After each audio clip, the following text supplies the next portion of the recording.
Alors sur MetaTrader, eh bien, on peut visualiser les chandeliers, du moins la hausse et la baisse des prix, sous trois formes. Donc on a les raccourcis ici, et puis on a aussi les liens ici, donc bâton, candlestick et puis courbe.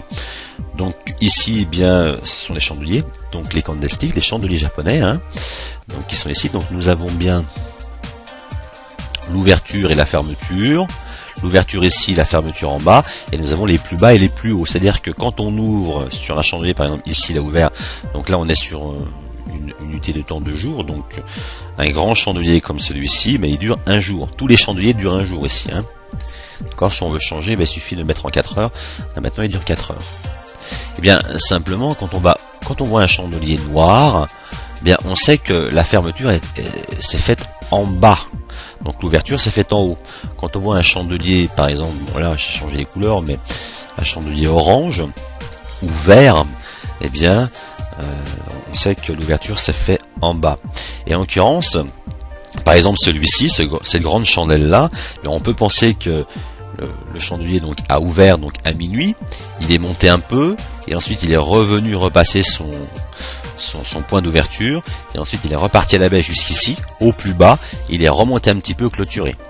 D'accord, donc ça c'est les chandeliers les plus, le moyen le plus facile pour pouvoir détecter les prix et élaborer une stratégie de trading. Ensuite on a les bar charts. Donc les bar charts, c'est un petit peu plus difficile de lire. En l'occurrence on a aussi les plus hauts et les plus bas, on a l'ouverture et la fermeture. D'accord, et vice versa sur les chandeliers descendants, ici l'ouverture et ensuite la fermeture.